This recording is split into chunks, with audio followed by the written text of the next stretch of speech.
with other people. But Sure. looks like we're live now. Thanks everybody for tuning in. All right. Do you want to introduce yourself just real quick, and we'll kind of go more Yeah. into the, your Epstein work later. Yeah. Okay. So my name is Ellie, and I have the Panic Writer Substack.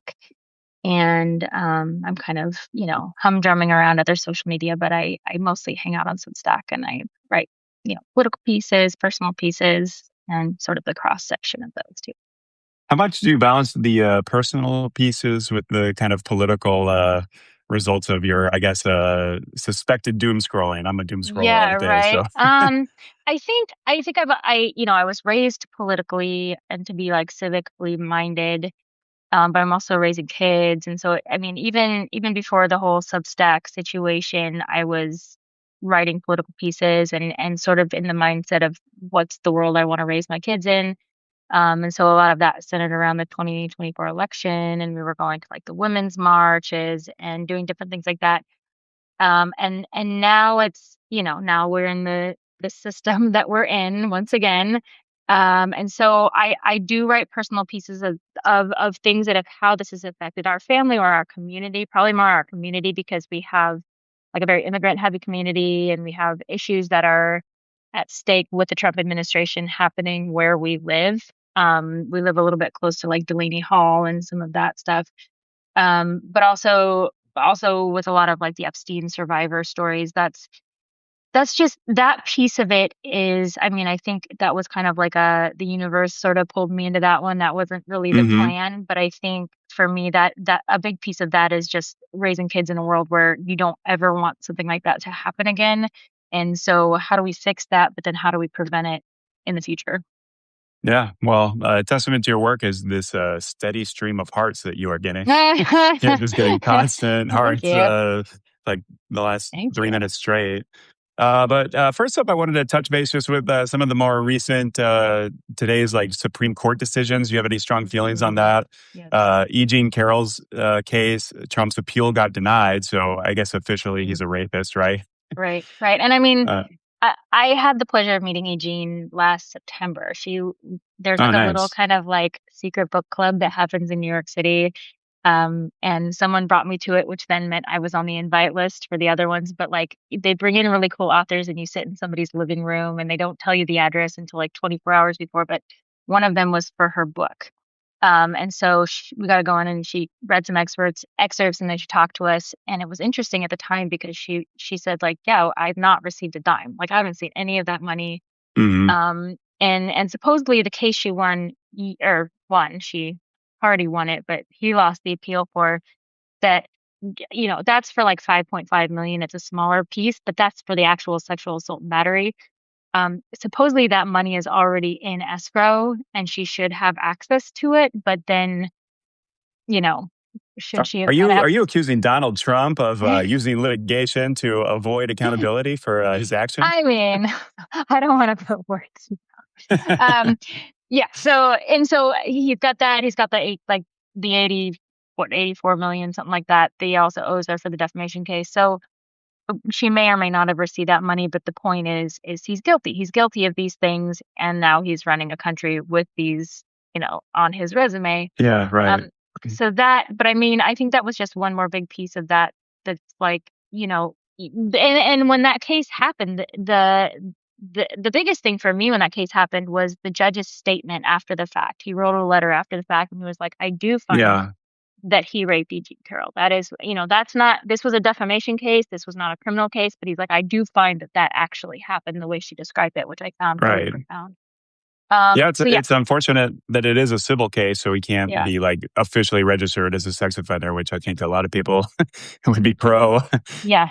pro Well, that. and then you had the letter from what the 20 was it 20 other 20 something other women. I can't remember if it was 21 or 28, but there are actually on the record there are 41 women who have accused him on some level of sexual assault or harassment over the years. And by harassment I don't just mean like, hey baby, it's like, he has Yeah, he has MOs for pushing women up against the wall and kissing them without being asked and like doing all the things he described in the Access Hollywood. yeah, and bragging about it in many Yes. situations on live television Yes, that yes, everyone yes. has So seen. I mean, there's a very long list. I've written about it. Other people have written about it. But it was good to see the letter come out with all the women's names on it yesterday saying we stand behind Eugene. I think that was really great. So yeah, that was, I mean, I mean, it was something we already know, but it's just reinforcing Right. that yes, this is the thing that he did. And it's very hard to look Yeah. away from it.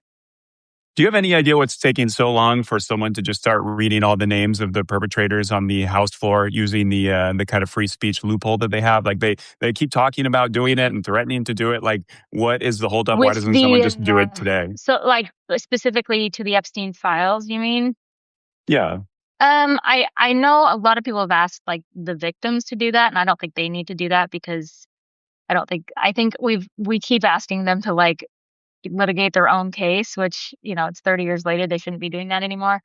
But, when you think of people in Congress, there are people who are threatening to come back once, like Thomas Massey, like once he's no longer in office coming back. So you do wonder, like, what is the holdup in office?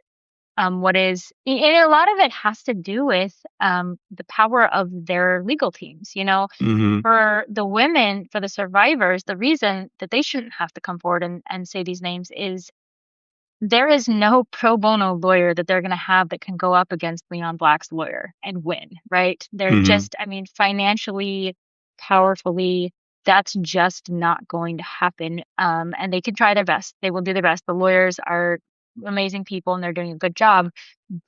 But when you go up against $1 billion lawyer, it's a very tough legal team to go Right. against. So, I, a lot of these people could be crushed financially and reputationally and everything else by coming forward and naming the names. But I think that will happen. It will begin to happen. I think we will have better access. There's a lot of information in the files now. yeah. Um, and so I think a lot of people, when they find it, they're just announcing it later Right. on. Well, do you think like this is something that like with my satire, I'm always thinking about things that I feel people should be doing, whether even if it's just as simple as trolling. But like, like, is there not enough money amongst rich like Hollywood people, billionaires that are liberal to just flood money for the legal fees? Is it just So, everybody's afraid of the political abuse and the retribution, and Trump obviously abusing all of his yeah, executive powers? I think it's not even that it's just so not liberal versus conservative at this point. It's money versus not money. And there Right, are so many people in the files. Like an example that I have given a lot lately is there's a guest list for a Yom Kippur dinner in 2010 that was at Jeffrey Epstein's house. And it's a very long list of people that are on all sides of the right, spectrum politically and Hollywood and everything. Um, People are not speaking up who have big platforms because the degrees of separation are very, very slim depending right, on who you are.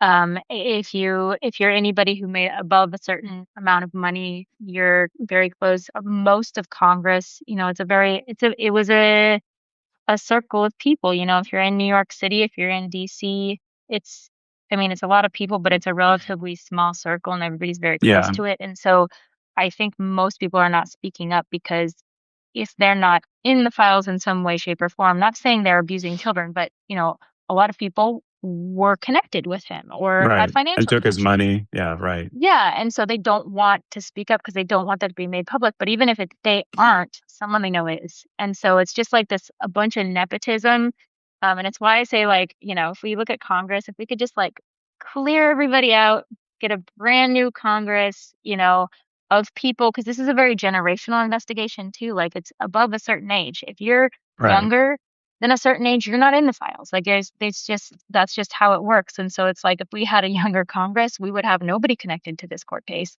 right. And then we could probably investigate it properly.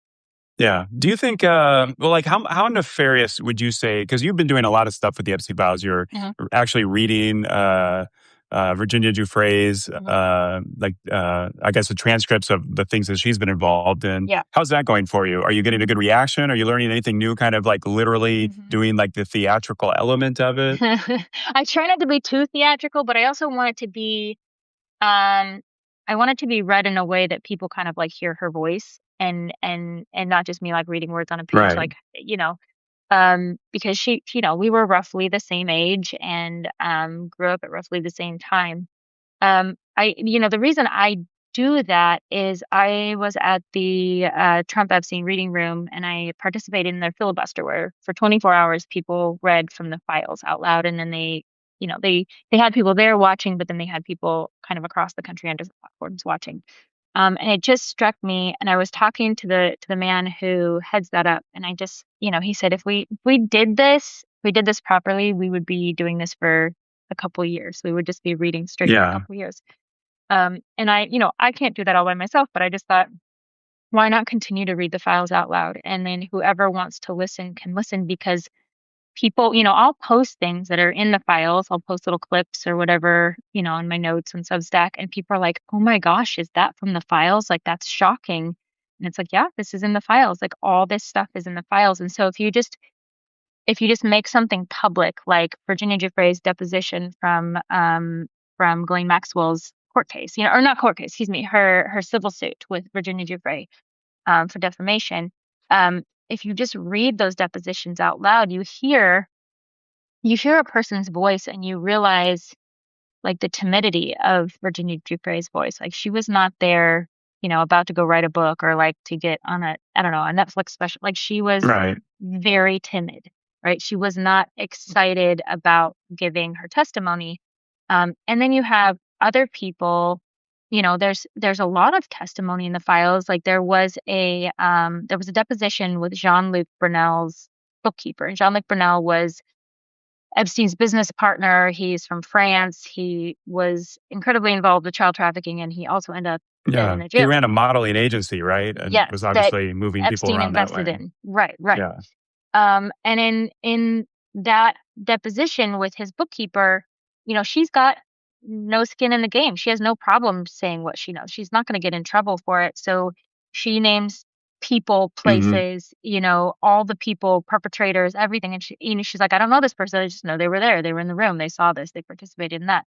And there's a lot of that in the files where it's just lists of perpetrators. And again, when this idea with like Katie Fang's lawsuit that just came out and where there are violations, it is almost every page of the files. There's some kind of a violation where they either named a survivor and didn't redact her or gave details around her name to indicate who she is, or they redact somebody who's a perpetrator for reputational reasons, which is clearly Hmm. called out in the Transparency Act, or just the idea of, if you find an email thread from anybody in the files that it starts exactly in 2009 and nothing was discussed prior to 2009, and it's like, well, we wouldn't just have a giant gap in conversations, even if let's say somebody like Epstein or Donald Trump weren't big emailers, right? Like let's say that Epstein started emailing in 2009.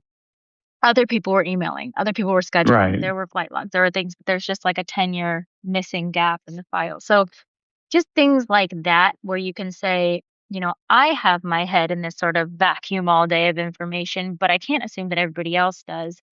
How can I get on twice a week for an hour and just make some of this stuff public in a way that it's accessible? I don't know how many people are watching because I can never see my Substack at the same time as I'm recording. So I don't know. I don't know how popular they are. But I'm just going to continue to do it. So if it's like 10 people, 100 people, whatever, just so that people have access to the information Yeah. and also that not everybody can sit down and read deposition documents, right? Like Right. that's not something that everybody can do. And so if I can read them in a way that's maybe a little bit easier to understand, then that's what I'll Yeah. do. Well, you are doing some great work for that because, Yeah. yeah, most people don't have the time to read all of this Yeah. stuff. And speaking of Katie Fang's lawsuit, like that, I guess just got over one of the hurdles, right? That the Mhm. judges basically say, like, it's obvious. I think Todd Blanche admitted that he wasn't following essentially all the rules. Like, why are Democrats or other like lawyers, like, why is it up to Katie Fang to do this? Why are no Democrats Right. in Congress doing this? Like, is this something, do you think that Democrats in the Senate should be like filibustering stuff Yes. until they, yeah, Yes. okay. Yes. I guess any question I would be think preaching to the choir a little bit. I think there's a lot here that they should be doing, and I think that people think way too much about their future political careers. They Yeah, they talk a big game, but when it comes down to actually doing something about it, right.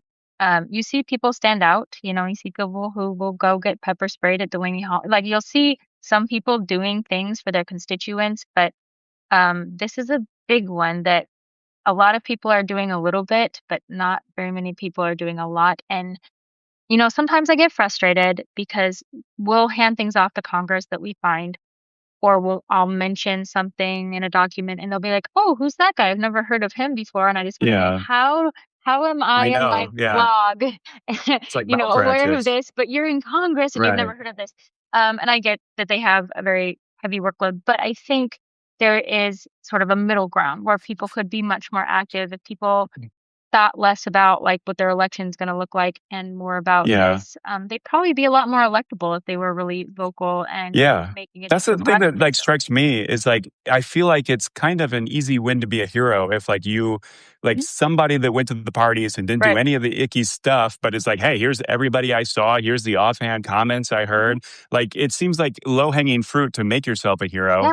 And like, Mhm. especially from my understanding, it seems like a lot of the acquaintances of Epstein, like obviously were not all of them were involved. A lot of them didn't Mhm. know. There's like dinners and like some of the articles I've read with the people working around Epstein, like they kind of like tricked people to get like other famous people to go to his dinners or events, Mhm. or tricked people into not being totally clear about who he was to get him invited to events. Right. And like some of the articles actually make him kind of look like a little bit of a loser, as in he's like Yeah. trying to Very rehabilitate neurotic. himself. And Yeah. yeah, right.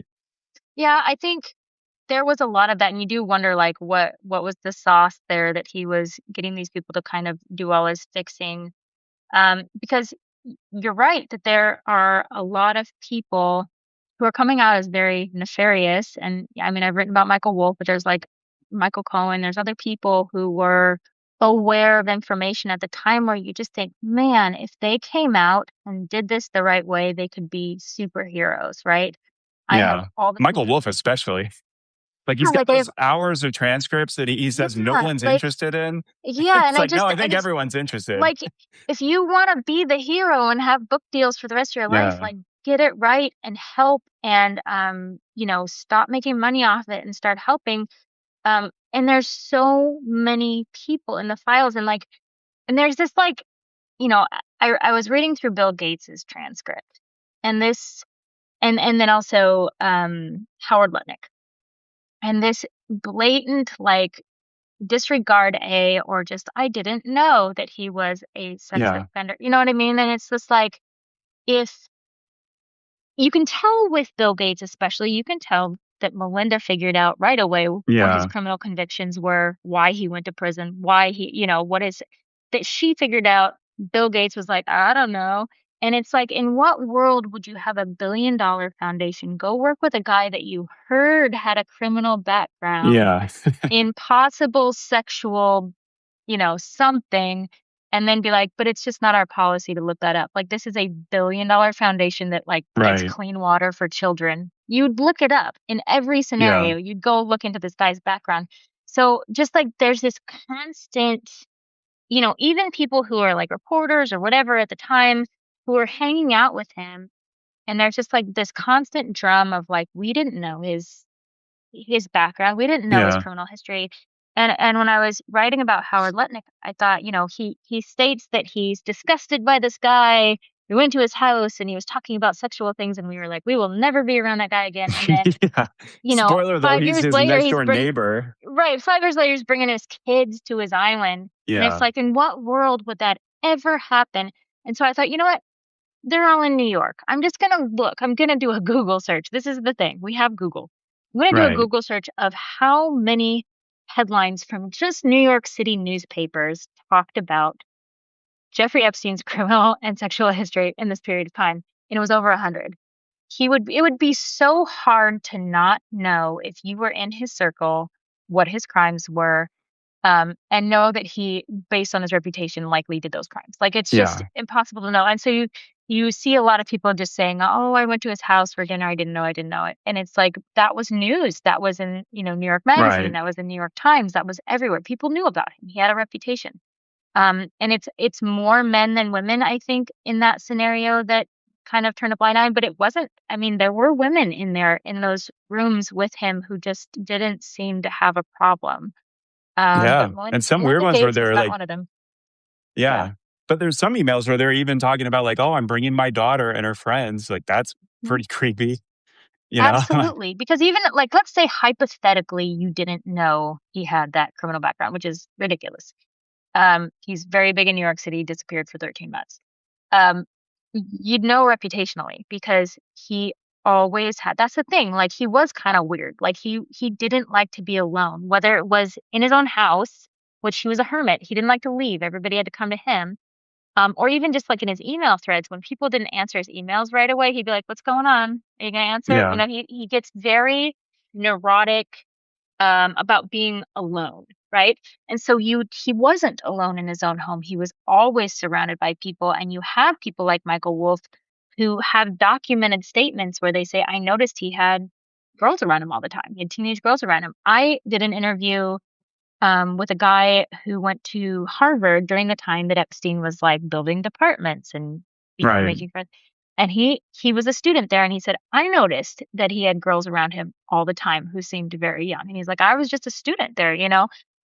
He didn't hide that fact. And so for people to be like, well, I just brought my kids around him when he has these girls around him that feel very, I mean, even if you think of like Playboy bunnies, like some of these like ridiculous people who had to have like Playboy bunnies around them all the time.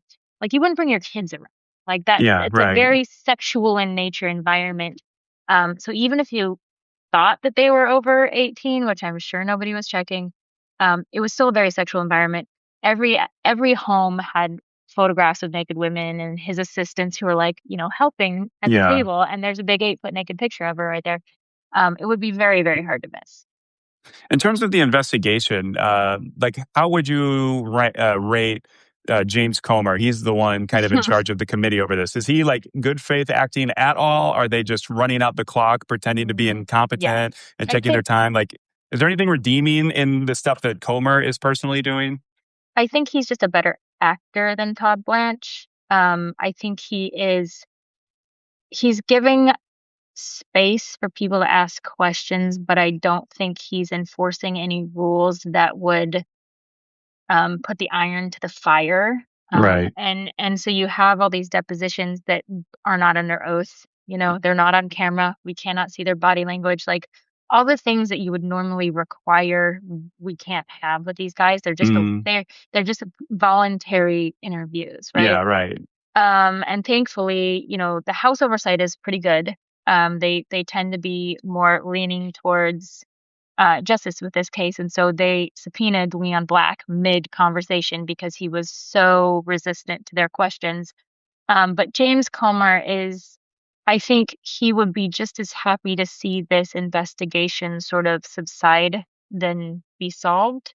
Yeah. Whereas I feel like Todd Blanche is actively trying to get rid of the investigation and not, you know, make information public at the behest of Right. no, Donald Trump, who is his boss. So I think that's the only difference. I think their intent is the same. It's just, again, Comer's better at looking like he's doing the job, but Right. he would be happy to have this go away. Now, what did you make of Pam Bondi's recent claims where she was saying that basically Todd Blanche actually was in charge of everything while she was Attorney General? And it seemed to me like kind of pushing blame and, Yeah, kicking the can away from herself. But like, do you think there's any hope that the New York State will like disbar him or debar him, take away his law license? I think there's a bunch of the like big letters signed by 100 lawyers. Is that going anywhere in this I think Department of all Justice this, I or? mean, any kind of justice that we will ever look for will have to happen once Trump's out of office, whether that's impeachment or at the end of his term. I do think that Todd Blanche has been in charge of this the entire time. Yeah. Trump's I'm personal lawyer, by the way. Yeah, his defense attorney from the Stormy Daniels case. There's no conflict of interest there. So I do feel like he put her in charge to sort of soften the blow from the American people to have Yeah. like a woman attorney general. She either acted like she knew nothing or she didn't know anything that was going on because it was so Which is quite a messy. possibility, I feel like. I think she was maybe just intentionally hands off and Yeah, what I yeah. don't know, I can't, hmm perjure myself about or something like that. Right. And that was the whole thing with her deposition was, you know, they would ask her a question and she'd give an answer for something that like the stock market, Yeah. whatever, like gas prices had nothing to do with Yeah. the question that was asked. And that was Right. because she didn't want to lie and she didn't want to tell the truth. So she had to just give a nonsense answer.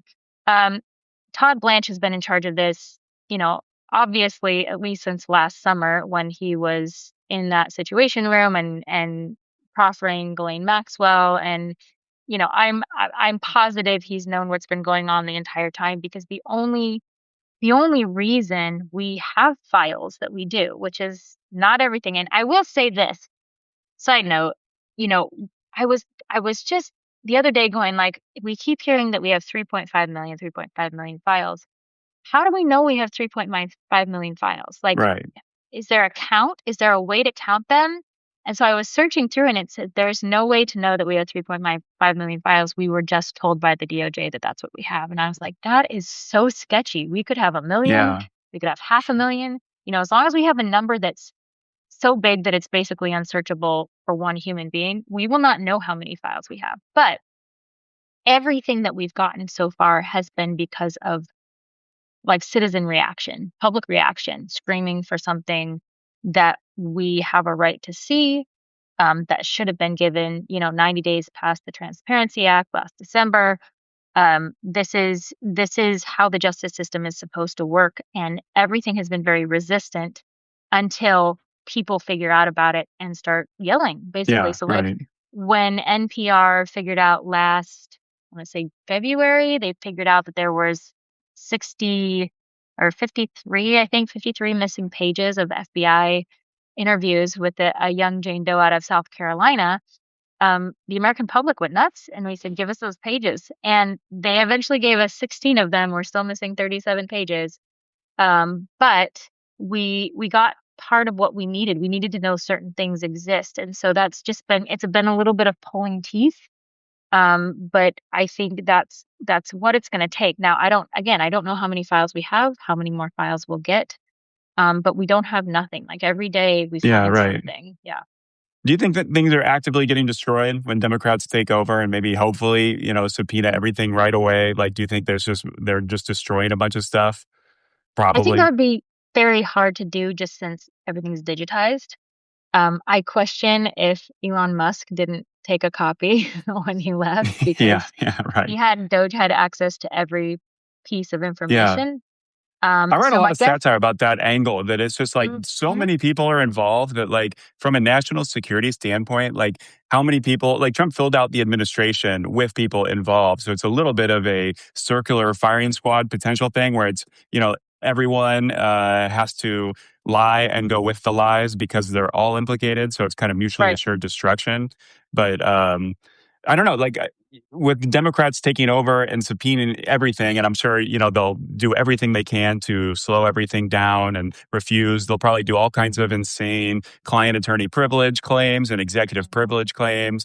Like, I guess going forward, it's obviously going to be a mess to try to like get this from their claws, right? But Right. like, should Democrats make this a bigger issue in the election?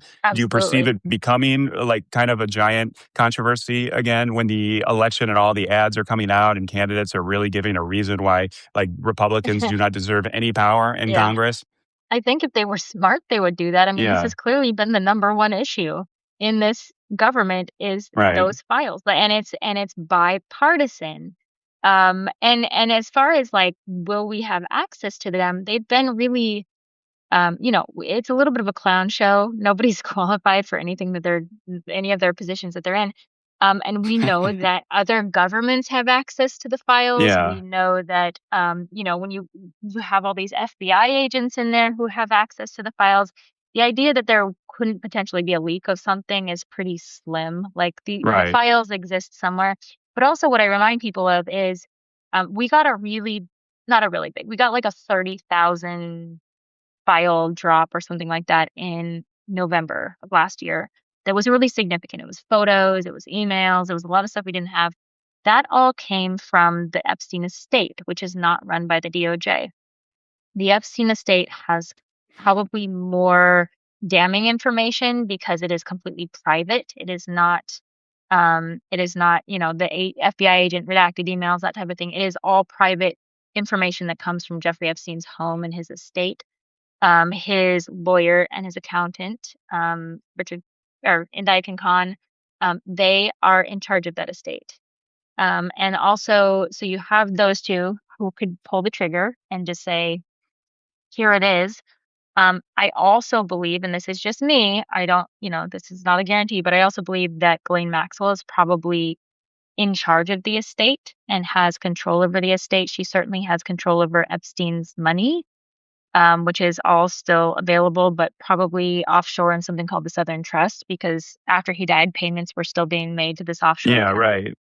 So likely that money still exists, and she still has kind of a, I guess, no power with the estate, and that holds a lot of information. Like that's where we got the Yeah, right. birthday book. That's where we got the Bannon emails. Like that Yeah. is all from the state. So there are things that we have access to that are not under the thumb of the DOJ. All those computers that were hidden and pulled out of his house in Palm Yeah, Beach, right. those exist. They probably were not destroyed. They are probably in a warehouse somewhere, just for like a kill switch situation. I don't know, but there's a lot more for us to see. And even if we go based on what we're being told from the DOJ, Pam Bondi says we still have 2.5 million more files to go, and they can't Yeah. say that they're duplicates and say that they're under seal, because why would a duplicate be under seal if it's not under seal over here? Yeah, That's right. stupid. That doesn't make any sense. So they're not duplicates. They're the missing chunks of files that we know don't exist right now. And often we will see pieces of those that we're not supposed to have in the files that are forgotten, and they're sort of like the little Easter eggs, Right. and they almost always have to do with Donald Trump, like almost every Yeah. single time. Yeah. Well, that's a kind of an issue that I've been thinking about. That Donald Trump doesn't send emails. He allegedly wasn't on the Lolita Express plane, but like I'm sure his plane was going all over the Right. place to Epstein Yes. properties constantly. And so, like, I have this idea that like. I don't know how nefarious to believe, how Hmm. conspiratorial to be. Like, was he really this like hyper, like cutting edge blackmail operation from Israel? I have this idea that Donald Trump was definitely more involved, and Donald Trump Hmm. always had political aspirations. Donald Trump's always had international relations. He's been accused constantly and actually been prosecuted for like, Trump Tower being filled with like Chinese nationals, Russian Hmm. oligarchs, and mafia people. So he's Yep. obviously been money, like, he's a overpriced luxury real estate mogul, which means almost certainly a lot of Yeah. that is just straight up money laundering, right? The mob. Overpriced Yeah. luxury goods, From New it's York. not yeah, like in his first term, what was it, like Turkish officials were buying Hmm. all kinds of Hmm. stays at his hotels and Yeah. things like that. So like Donald Trump with the political aspirations, the international relations, Hmm. like I've always thought that like Donald Trump is probably more of a ringleader, right? Like who got all the blackmail? Like maybe the guy that wanted to run for president and take over the Republican Party and kind of hijack it from within. I mean, yes to the flights. Like, how many billionaires do you know that are carpooling? Like, he would have flown his own plane, but Right. nobody's looking into Donald Trump's flight Yeah. logs. Sorry to the climate that they're all flying solo to the Yeah, I Pedal mean, yeah, Islands, he wouldn't be like, "Hey, can I have a ride?" Like, maybe once yeah. in a while, but Yeah. no, he's flying his own Donald plane. Trump was he was worried about the climate carbon emissions, Yeah, right? I'm sure he was. Yeah, so you have all that, and then you have, like, and this is kind of an excuse that a lot of these, like, billionaire guys use. Howard Lutnick uses, he's like, "Oh, I never saw that email. I never saw it," because it's Yeah. assistants of people talking to assistants of Right, people. exactly. But the information is there. Their schedule is there. Everything they were doing is there. But also, Epstein had no problem talking about Donald Trump and the things that he did. He had no Yeah. problem talking about, like, when they had that real estate deal in Palm Beach that kind of went south and their friendship Because broke Trump up over it, screwed him over, right? And because Trump went like behind his back outbid and him like at the last minute. bought it with money he didn't have and then flipped it Yeah. to an oligarch. That is a whole entire Yeah. story. But like in that, when Epstein was pissed off about that, he was talking about how Trump was working with like the electrical union down there that was like mob run, and he had no Right. problem talking about any of that. And that's also why I've been really adamant about Michael Wolff's like interviews with him, because Epstein would run his mouth about the things that Donald Trump did. He had no problem Right. talking about him. He hated him. And so a lot of that information, even if Donald Trump is not emailing it himself, because yeah, he didn't email often, he always calls. Part of that is because he's paranoid. Part of that is because he's technology like stupid, and Yeah. he just Where it doesn't works out. understand it. He's kind of got that mob boss, Yeah, reptilian lizard brain yeah, ability to keep himself out of prison. And yeah. that's like the He's one thing so he's actually stupid that he's talented at in smart. life. Yeah. Yeah.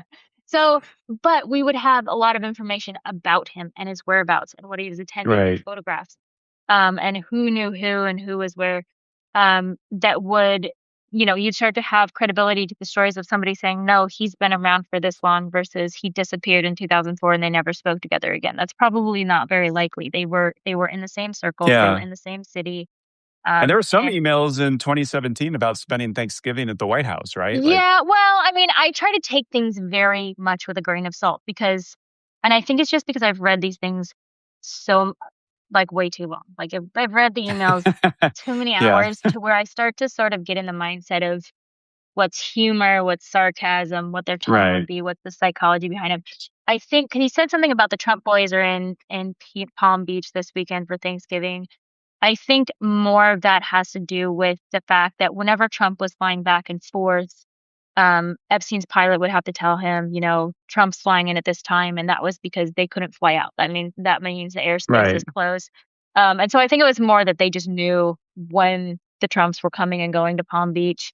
I don't think he was having Thanksgiving dinner with Donald Trump in 2017, but they certainly were in the same circles and the money flowed to the same people. right, They were affecting the same politicians and making gains for themselves. So I'd say more by that time they were probably enemies and competitors. And so they were aware of yeah, each other, right, certainly, right? They were aware of each other. They had Steve Bannon between them, kind yeah. of hopping information back and forth.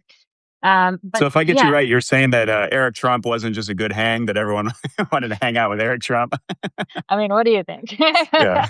And you mentioned Steve Bannon, which cracks me up that like Steve Bannon has paid absolutely no consequences for like being the No, PR guy for Epstein. Like even his fans just like, oh yeah, that's Steve Bannon, that's Steve. I Like know it's that's funny to me that he like Steve Bannon is like so odious that like other people involved, you start getting like the media attention, like henpecking them, but like just no mhm, one was surprised or yeah. even cared that Steve Bannon is trying to be BFFs with him. I just think that partially it's almost like whittles down to like the way he dresses and looks in public that people are like, don't take, we're not even gonna pay like Yeah, can't no take one him should take him seriously. serious. Yeah. He kind of smells bad. He didn't shave. He's wearing Yeah, right. yesterday's Yeah. clothes. Looks like Um, shit. yes, but it's like a really weird relationship because Michael Wolff introduced Steve Bannon to Epstein's. He was like Oh my the god, to be a fly yeah. on the wall of that Yeah. that So, and introduction. they were trying, there's a lot of relationships that Michael Wolff was trying to get, Epstein wanted, he would have Michael Wolff go to work for him and get, and one of those was Bill Gates. One of them was Steve Bannon. Michael Wolff would write these write ups. He would write the letters that he would have Epstein send to these people to sound like he was a smart guy. Yeah. And Bannon was one of those. They finally met in October 2017. Mhm. And then they had this sort of fast friendship, except for Bannon was much more paranoid than Steve Wolf or Michael Wolff, but they had a very parallel relationship, Michael Wolff and Steve Bannon. And I think there was a little bit of a Like a fight for rivalry? Epstein, layout for Epstein's affection and like, Yeah. that kind of thing. But it's interesting because in the beginning, Steve Bannon really looks up to Epstein because there's the rumors of him being involved in intelligence, and Steve Bannon's still sort of licking his wounds leaving the White House. He's always wanted to work for the CIA. That's been his dream forever. And so he was thinking, like, this may be the guy who can get me there. I heard he works in Yeah. intelligence, whatever. And so he's really like hyper, involved in the relationship and kind of trying to get his attention. And then you see just over the next 2 years, because they talked every day to the point when Epstein was arrested. Like they were talking while Yeah. Epstein was getting arrested. You see a shift in their dynamic where Bannon starts to build like this global empire where he's flying all over the world and meeting with leaders. And Epstein starts to become more isolated. He knows he's under surveillance. He's feeling the walls closing in. And so he starts to live vicariously through the things that Steve Bannon is doing. And so he starts to vie for Bannon's affection and he lets his guard down. And, this guy who's usually very kind of curt in his emails and very stiff, depending on who he's talking about, he totally lets his guard down. And it's like, I always say it's like bro talk. Like he will say Yeah. things to, he doesn't swear a lot, but when he talks to Bannon, he'll just start swearing and being like really loose. And so he wanted to do everything and he was telling Bannon how to talk to certain leaders because he couldn't talk to them anymore because he had a reputation. And he was trying to get Bannon to make this documentary, which they were filming it. And we've seen a couple of hours of those in the files. But the intent was toward the end, they were supposed to go to the island and film on the island. They obviously never got to do that. But Bannon started to want to do this big film thing with Epstein. But what he didn't know is Michael Wolff was also trying to make a documentary with Epstein over here. So it was funny to see the two men kind of have this like triangular relationship with Epstein and not know what the other person was doing, and they were doing the Yeah, exact same thing. And Epstein didn't tell either of them, of course, because right. he was just like, "Great, I'll get a movie somewhere." Yeah. That's what I enjoy about like the egomaniacs and the total morons that like Hmm. I've been watching lately like a lot of crime docs where just you get these like morons that just film everything about themselves Yeah, thinking they're the genius and then you profit. end up and you get like you end up to the point where there's a documentary using your documentary that thinks Hmm. is you think is making you a Yeah, genius. It's going to yeah, show everyone that you're so intelligent and then yeah. instead that footage that you filmed of yourself is like just incriminating and or creating a documentary that just This makes is you look great. like a giant idiot where you go viral on Netflix for being like so outlandish. Yeah, so I've watched two lately, and one is The False Prophet, which if everybody you must watch it, but then there's nothing as good as that, and I apologize. But it's about this guy who's in a polygamist sect, and he's sort of a loser, but he somehow becomes a kingpin and has, it's just kind of the age-old story. But he is so excited about being on camera, and he's just such a metaphor for all these men in the Epstein files. He's like, did you see how I jumped on the rocks there? Let me go back, and I'm gonna go jump across the rocks again. Can you It's like, close Mom, in are you on? watching? Mom, are you watching? Yeah. Mom, look at me. Right. So there's that one, and then there's another one. I think it's called In the Deep. And it's about this guy who goes down on a submarine and he commits a murder on a submarine. But then you go back, and the whole time they'd been filming him for like to talk about his submarine. It had nothing to do with this crime that was going to happen. And you start to see all the foreshadowing leading up to this murder at some point in the end.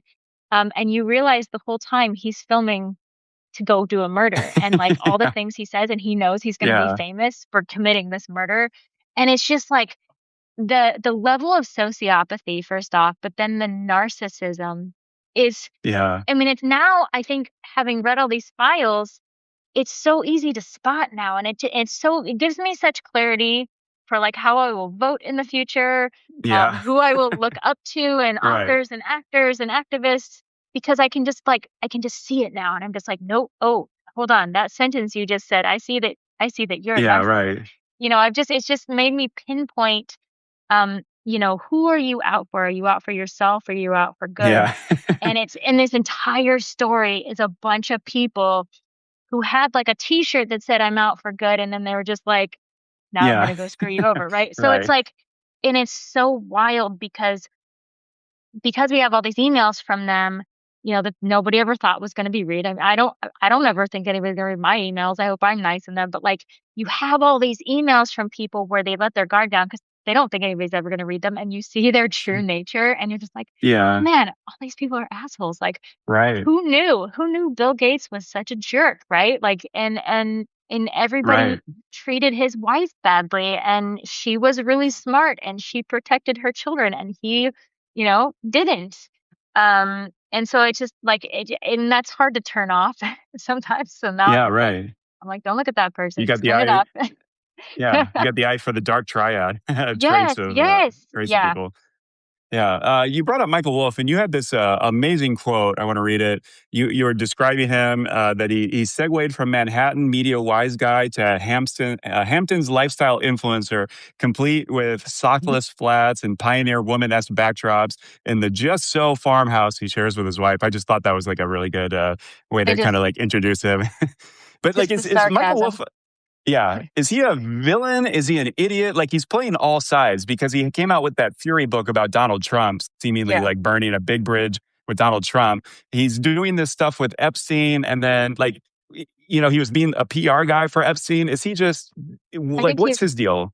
Is he a villain he, or a moron or both? I don't think he's a moron. No, I think he knows Okay. exactly what he's doing. He very much fits this circle of people, but he was not considered qualified to be at the top. So he's like in there, but you think of like, I don't know, So he's like never let in and he's always kind of looking in and he's wanting to there. be in Yeah, the and there's a room. really great picture of Epstein in there somewhere, and I think it was there at some like concert or something. There's somebody playing a cello, but there's Epstein standing smiling for the camera, and then in the back, Michael Wolff is just like staring at him, like, I want to be up there with you. Yeah. Um, I just think that like, and I don't think he burned his bridge with the White House. I think he still has it because even bad press, Donald Trump loves, All press is good press. yes. And I also think that's part of why he won't give up those interviews with Epstein is because that bridge would definitely be burned if he gave up those Yeah, interviews right. because they're all about Donald Trump.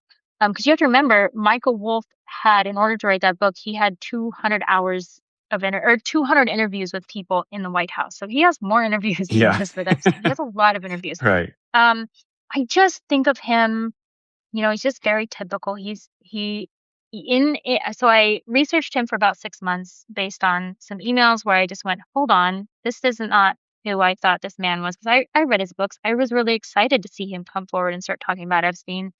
And then I started to read some of these emails and I was like, these are making me uncomfortable. Um, and I started to research him and I came to the realization that most of the places that he's worked won't work with him anymore. Whether that's because he was connected with people that were very uncomfortable to them Right. to be connected to, or just like a personality, like a narcissism thing. Like he's burned a lot of bridges himself.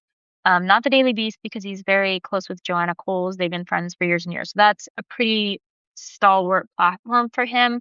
But you know, he's just kind of the ultimate grifter. And I don't like to throw that word around, but when you drip information about the Epstein case and you call yourself like a warrior for survivors, which he hasn't used those exact words, but like, he called Epstein the devil. And it's just like, Hmm. man, we have 1,800 pages of emails. You did not think he Yeah, was the right. devil, right? Like he was paying you. He wanted you to write a book and a documentary. Right. Um, he was his ultimate fixer. He was hiring PR for him. He was telling him how to like cleanse the Wikipedia and the internet of all of his sexual crimes so that they look like he Yeah. was he was the Michael Cohen of Jeffrey Epstein, right? He Right. was the ultimate fixer. And in this course, he's just like watched to see how does the public receive this story, and I'm going to navigate how I tell it based on what they want. He didn't believe survivors. He thought the British press was gullible for believing Virginia Giuffre's story about Prince Andrew. He was helping Epstein how to navigate away from these people who were blackmailing him, right? These survivors. He didn't believe any of them. He thought it was just totally bunk. And so now he's writing these stories in drips and drabs behind a paywall to look like Right. he's like the savior of the Epstein files. And he wasn't. And I think the thing that really kicked it off for me was when when Melania Trump said, I'm going to sue you for saying, I had sex on Yeah, Epstein's right, plane or right. whatever. And he's like, oh, yeah, I'll sue you first. And there was no lawsuit. She's never filed a lawsuit, doesn't exist, but he filed something called an anti-slap suit. And then he started a GoFundMe to like pay his legal Right. bills and it raised And you mentioned 800. that how he has money. He made like $13 Yeah. million from his books. He's got the And like, what paywall. does he need $830,000 from like people, middle class people paying for their Substacks, right? Like, what does Right. he need with that money? He lives in the Hamptons. He had, a bestseller that made out of for him in his pocket $13 million, along with other books and deals that he has. Like, he didn't need any of that. Why would you ask for it? Like that takes a type of Right. person to ask that question. Like sue her if you want to sue her. I mean, it got thrown out because the judge was like, that's not what you do. That's an abuse of the system. You can't just do Yeah. that. So then where is that money, right? Like where does it go? And that's just been the kicker for me because I've even tried to like play into it and be like, look, if you're a grifter, fine. Release those interviews, put them behind a paywall, right? But just make them publicly available so that we have access to them. Right. Because if that's what it takes for you, you have to make money off of them, fine. But like, don't hold on to these. These could help somebody down the Right. line. And so, yeah, he's a little, I mean, it, everything's so cliche. I don't want to be like, he's a snake, he's a grifter, but like, he's just somebody who hasn't been out for good and he hasn't been out for others. It has to benefit him first if he's going to do something. And also it's just this like reputational currency. It's the same thing that Donald Trump had, the same thing that Epstein had. Your reputation matters above all else. And if it means Right. not helping somebody, if it means hurting somebody, then fine. But I always say that with the caveat, he didn't abuse children as far as I know. Like Michael Wolff is not, it's anywhere involved in these files in Right. abuse of children. It's just that he was aware of stuff going on. He helped clear the path so that it could continue on another 10 years. I mean, this could have ended in 2008. And he stepped in and just totally paved the way for Epstein to have another 10 years of this Yeah. lifestyle. Yeah. Well, one thing I really appreciate your reporting is just how fair you are and how like Mhm. sensible you are. And like obviously just from this chat, you always point out the things that are maybe not fair to say or things that Mhm. are maybe taken like out of context. Like I know you mentioned like the sulfuric acid jugs or Yeah. whatever that Epstein had and how that like actually had like a cleaning purpose, Yeah. I guess, and it wasn't Yeah. His house was necessarily for over the dissolving salt water. bodies. And Yeah, yeah. Yeah. right. My mother, I love her dearly, but she's a little bit of a conspiracy theorist. So I was just very like, solidly into I was the kid somebody said this online the other day, like, "How many of us grew up reading the encyclopedia from the '90s?" And I was like, "I totally read the encyclopedia in the '90s." So I was just somebody who really needed to make sure something existed before I said it, there was information, and now with the Yeah, internet, even more so. And so in this case, it's really easy to get lost on tangents of things that sound very exciting, like horribly exciting, but exciting to say that some of these really, really wild things happened when there's not a lot of evidence. There may be somebody mentioned it once in an email or, right. something like that. But like, I try to remind people that we have enough evidence in the actual, photographs, FBI files, interviews, everything. We have enough evidence to put a lot of people in jail. We don't Right. need any more wild stories to convince people that what they did was a crime.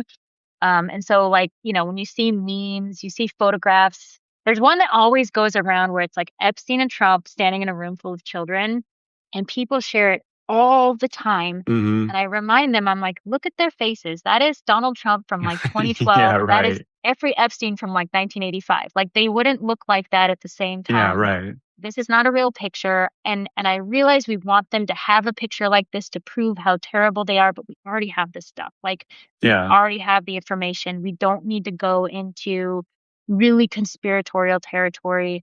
And I get very black and white about a lot of it, where people, things will be said in the emails and people will be like really, really shocked about it. And I'm just like, I've read so many of their emails. I know that this is just their stupid humor. This isn't like, even Martin Novak, when he talks about, he's like, "Oh, did you torture the girl?" Like, he's trying to be cool to Epstein. He's trying to Mhm. sound cool because he's a nerdy professor. And which was a lot of the people he dealt with. They looked up to Epstein like a jock, and they wanted to be funny and Yeah. cool to him, so they would Right. say things like that, and they probably didn't mean them, but they sound horrible, right? They sound terrible, and it's awful that that's the thing that was funny to them in Epstein's wheelhouse, but likely Right. there was no girl being tortured in that moment. It was supposed to be off the cuff. But again, I don't know. I don't know. This is just kind of me reading 1,000 emails and learning these Right. people's personalities. Yeah. I love my favorite one of those examples is Elon Musk kind of trying to get himself invited to the party and apparently being so lame that Epstein ghosted him and Yes, but I like mean, I just can't imagine that relationship would have worked out. yeah, right. But it's funny that, it's like all of these people that are so rich and famous and big and so much alleged power, but they're like lonely losers that want Yes, to be included. They look up to 100%. idiots just because they're like, I guess, completely overwhelmed or, like Mhm. jealous of the fame and the glitz and the access to parties and things like that. Yeah. Well, I mean, Like you look Elon at Musk might be the most lonely person in the world despite being the richest person in the yes. world. Yeah, I mean, he basically pays people to be mothers to his children. You know what I mean? Like, Yeah, right. he's not out there with like a rampant sex life. Yeah, I think, you if you look at like statistics of personalities, um, sociopaths tend to go to Hollywood, politics, and finance. So this is the world that they lived in, Right. where a lot of people that could not relate to anybody else, couldn't empathize with anybody else. But then you also have, especially with Hollywood, a lot of people are introverts, right? A lot of actors are introverts in their Right. real life. And so you would have these people who have this like fame on paper and it looks really good. And I'd love to see that guy standing next to me in a picture. But all of them were so awkward. All the professors at Harvard were so awkward. And yet, he was getting underage girls for them. It's just the weirdest thing. Like, you look at these Right. pictures of these professors and their comb overs and their pot bellies, and it's just like, what are you doing? Like, Yeah. how did you end up in this world? But But again, they're grown-ups, they can all make the same decisions that you and I can Right. make. There's no excuses for their actions, but it's just like, in what world did you end up in that situation? And it's just that idea of just appeasing someone to be cool, and how you think that goes away when you graduate high school, but apparently it doesn't. Yeah, it's the same high school politics Mhm, and socio like rivalries and things like mhm, that.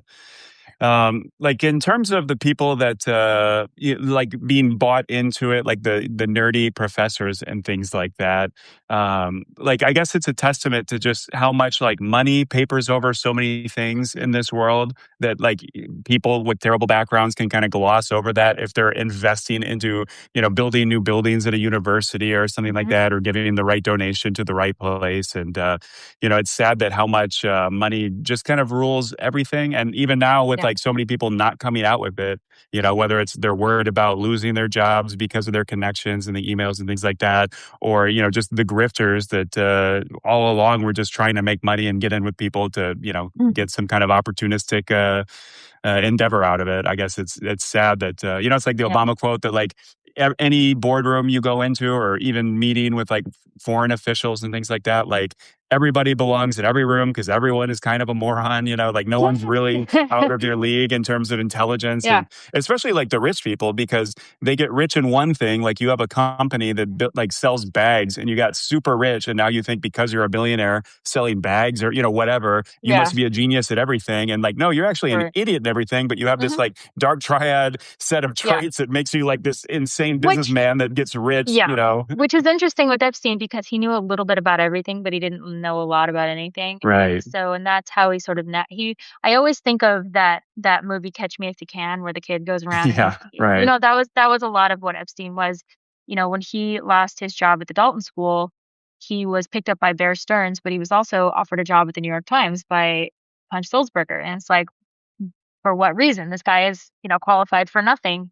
But that's how he lived his life. You hear him. It's funny in the emails. You'll hear him talk to like Noam Chomsky, and hear him talk to Steve Bannon, Right. and it's like two different personalities. Like over here, he's just this like dumb surfer bro, and then when he talks to Noam Chomsky, he speaks like a language, like he's this wise philosopher, and he's Yeah. Right. solving the physics equations, and like you know, famous neurophysicists are coming to him with his opinion about things, and it's just Right. like, man, he read a lot, but like he has people so fooled. But back to like the money thing, like when I was talking to this guy who was from Harvard, he said the thing with the professors there, like they loved the thing that they taught. Like that was their passion before he came along. They were just so, focused on this really evolutionary mathematics, this very Right. niche area, which is his department that he was in. And you had this guy come along who offered to donate to their department, which never happens. They always had to go out and request Right. money, and write to people and do grants. And they said this was the first time somebody just came to them and offered them money. And it was like they just gave him everything, because they were just Right. like, wow. And so he built departments, he built like student housing. And this guy had like actually stayed in the apartments that Epstein had built on campus, because he was a foreign exchange student. He couldn't go home at Christmas. Hmm. And so like he saw everything. He was just a kid, but like he saw everything. He goes, our department had the nicest coffee maker on campus because Epstein bought the coffee Yeah. maker. But it was just like he came in and he told these just super nerds that they were special, and that they, which is, on the one hand, it's very nice. People Right. people deserve to hear that, but like he told them that they were powerful and they could have whatever they wanted, and he started hanging out because they made him feel special, because he wanted to be part of a college department, Right. because he never finished college. And they were just like, sure, you're a billionaire and you're exciting and you're famous, and that makes us feel good. But it made Epstein feel good to be able to hang out with him. And he had an office there until almost the day he died. He had a key card and an Yeah. office. Right. And he was a fellow on campus, and they never took that away from him, even when he was arrested. Like that didn't matter to them. And so in that process, because again, you see these guys hanging around with him, and you're just like, how is this possible? This guy's like, 80 pounds overweight, is balding, Yeah. he got a sweater vest and Coke bottle glasses. And how did this guy end up on Epstein's island with a 15-year-old girl? Like, how is Right. that even possible? And it was just because Epstein was getting something, it was transactional, he's getting something from being able to hang around at Harvard. Right. And then he's like, why don't I show you guys what I have? And it just became this just weird, nerdy relationships that don't make sense. Yeah. Alan Dershowitz is another one that just is like especially gross and odious. Yeah. This old gross guy. Uh-huh. Clean, allegedly he only got massages and he kept his pants on, which seems like His underwear a on, weird yeah. detail to throw out. He's like, I'm innocent because my pants never came off. And it Yeah. seems like a little loophole language Yeah. there. Yeah. He's disgusting. He just like Yeah. he's one of the people, and there's a select few people in this case where they're like, I'm not going to get in trouble. I didn't do that, but also I Right. have no problem with it. And he's one of Yeah. them. Like he's written several articles about that we should lower the age of consent Yeah. because like Right. 15-year-olds are so much more mature than they used to be. He's really gross. He thinks, there's this idea of being like worldly. And if you travel a lot, then the age of consent at like the youngest country in the entire world should be the age of consent everywhere because it Right. works out for them. And I travel a lot. He's kind of like that. Like he just thinks that nobody should be able to complain if they are 14, 15 years old. You're fully aware of what you're getting yourself into, and if you're upset about it, then that's your own problem. And again, he's written like in the files they have like this book that he wrote. They have two articles that he wrote, and it's all about changing the age of consent and that Yeah. Weird pet issue. child porn art and photography is like it's freedom of expression and we shouldn't stand in the way of it of like child pornography Right. and photographs. And he's just disgusting and he goes after people. I'm like he's very sue happy. He will sue everyone. And he's just such a cantankerous old shit and he doesn't feel bad about anything. There's no remorse. He just thinks Yeah. he's No you remorse know is the important part. Yeah. yeah, Except that he's he's just not thinks he's invited to the great. Hamptons parties anymore. Yeah, I think he Nobody talked about likes regretting him. that, right? Like the only time he can get interviewed is Yeah. from Chris Cuomo now because Chris Cuomo has been kicked off everything. Like he's just Yeah. not. He's very unlikable. Nobody wants to work with him. Epstein Right. hated him after a while because he was a liberal and then he quit working for Epstein and went to work for Trump, and that pissed Epstein off. And then he decided now I'm a Republican because it benefits me more. Like Yeah. he's just somebody who's always like every one of these other guys. He's just like, how does this benefit me first? Okay, I'm gonna go do that. But he's just the most unlikable, horrible person. But he is getting interviewed in a few days, so that will be interesting. Yeah. There's a lot of weird stuff like that too, because Bill Barr recently published an op-ed about how Todd Blanche is the guy to right the ship at the DOJ, and he's doing everything right. And then like the connection with his dad that got Epstein his Yeah, like first Bill Barr teaching shouldn't be gig. talking right now. Yeah. And so it's It's like not obviously helpful. like personal protection, but also it's like it's surprising to me that they even publish that. Like, does that sway anybody that Bill Barr is defending Todd Blanche in an No, op-ed somewhere? I Like, mean, what's the point of that? he's if I was Todd Blanche is a terrible person, but if I was Todd Blanche or anybody in that administration, I'd be like, Bill Barr, don't talk about me. Like, don't go on camera and talk about me. Like, Yeah. Bill Barr is so enmeshed in the Epstein story. His father was the one who hired Epstein to work at the Dalton School, and then he resigned in protest from the school, and then he went off to write a book about sexually abusing children. Hypothetically, it On a was a different planet, right? on a different planet. It was fiction, guys. It was just fiction. That school is super locked down. I've talked with a student there, and they're just so protective of the school that they just won't talk. But I know more stuff happened.